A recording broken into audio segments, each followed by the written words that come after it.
Assalamualaikum dan salam sejahtera kami ucapkan.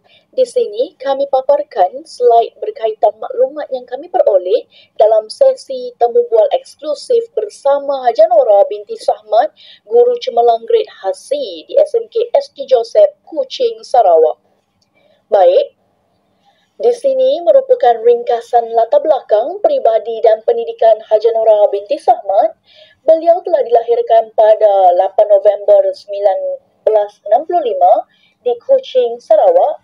Beliau merupakan anak ke-6 daripada 8 orang adik-beradik dan juga merupakan ibu kepada 2 orang putera.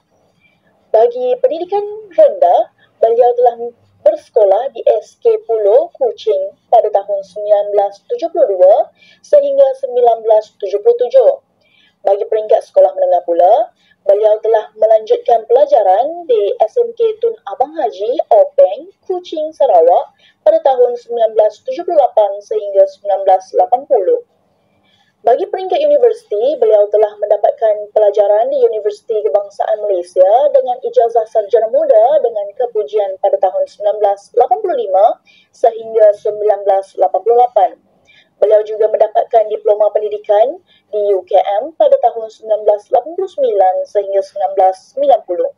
Beliau telah mula berjaya melaporkan diri sebagai guru mata pelajaran pengajian am di tingkatan 6 SMK ST Joseph, Kuching pada 2 Mei 1991 dan beliau bakal menamatkan tempoh perkhidmatannya selama 34 tahun itu pada 7 November 2025.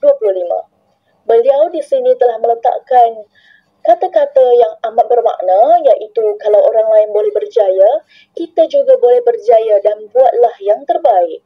Antara visi dan misi yang ditetapkan dalam perkembangan kerjaya Cikgu Nora iaitu visi terbaik berterusan dan misi berusaha mencapai yang terbaik untuk dunia dan akhirat. Cikgu Nora binti Sahmat dari guru biasa ke guru cemerlang.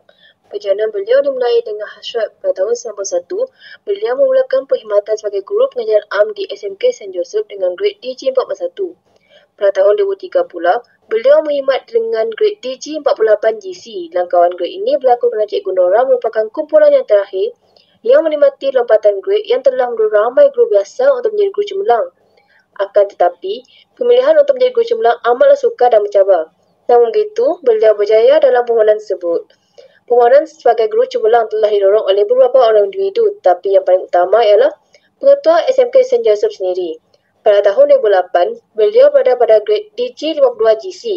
Setelah 3 tahun berkhidmat dengan grade DG 52 GC, beliau memperoleh grade DG 54 GC dan kenaikan pangkat secara time base. Pada tahun 2013 pula, Cikgu Nora membuat permohonan untuk menjadi GKC, iaitu Guru Kanan Cemerlang, yang merupakan pencapaian grade tahap yang paling tinggi yang diberikan dalam laluan kerjaya seorang guru. Seterusnya, Cikgu Nora bertindak untuk merujuk iklan dan borang sebagai panduan pada setiap tahun untuk memohon sebagai guru cemerlang. Beliau mengatakan kita hendaklah mencari peluang tersebut dan tidaklah hanya menunggu untuk mendapatkan sesuatu. Beliau juga mengemaskini pengisytiharan harta sebelum membuat permohonan. Cikgu Nora juga melakukan persediaan sebelum memohon dari guru cemerlang.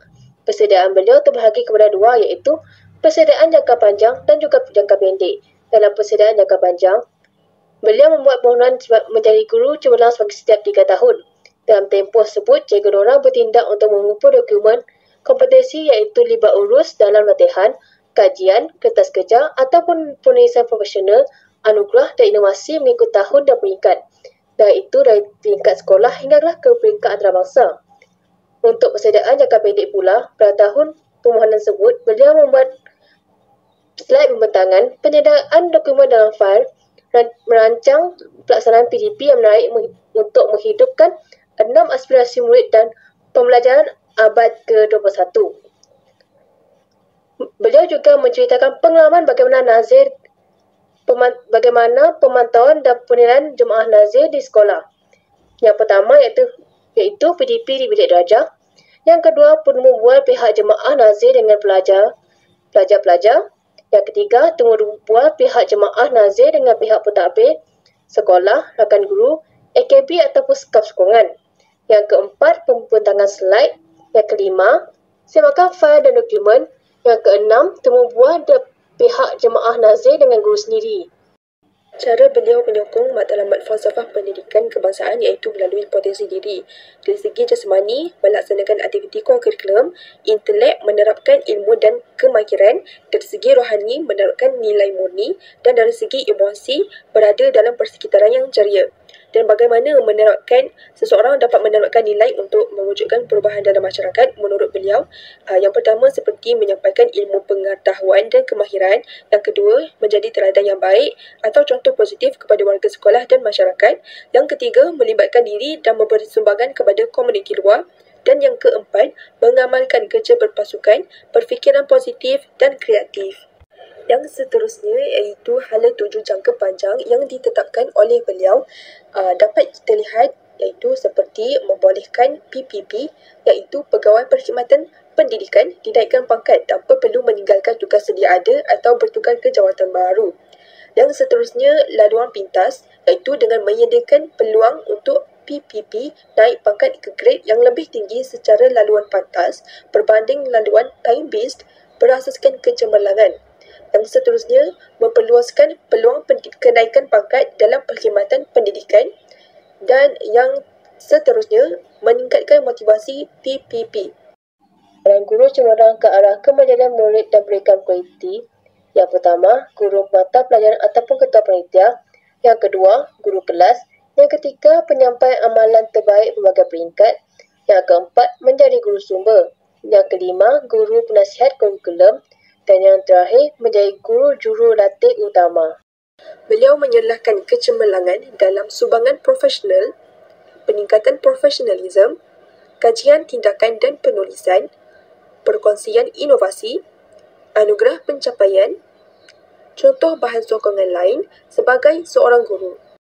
Melalui sesi temu bual yang dilaksanakan, beliau juga menyatakan caranya sebagai seorang guru untuk berhadapan dengan perubahan dasar kurikulum dan keperluan murid dalam abad ke-21.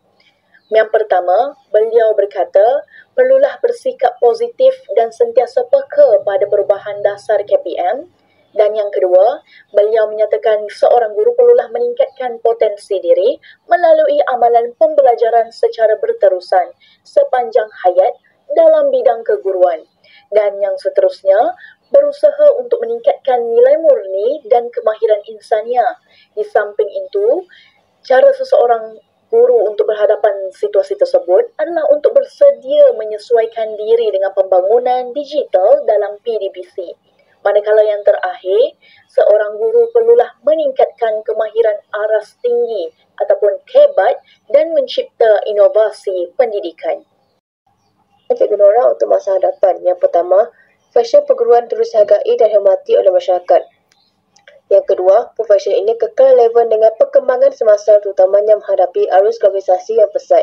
Yang ketiga, warga guru terus memberi kesokongan terhadap pembangunan profesional keguruan dan kemandirian murid.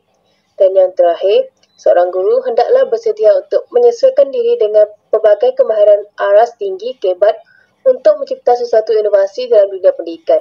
Sebagai penutup, saya akan memberikan beberapa pesanan yang telah diberikan oleh Cikgu Nora kepada bakal-bakal guru di Institut Pendidikan Pengajian Perguruan dan juga Universiti Pendidikan. Yang pertama, kita hendaklah menanam minat yang mendalam sebagai seorang guru kerana minat itu penting dalam profesi perguruan.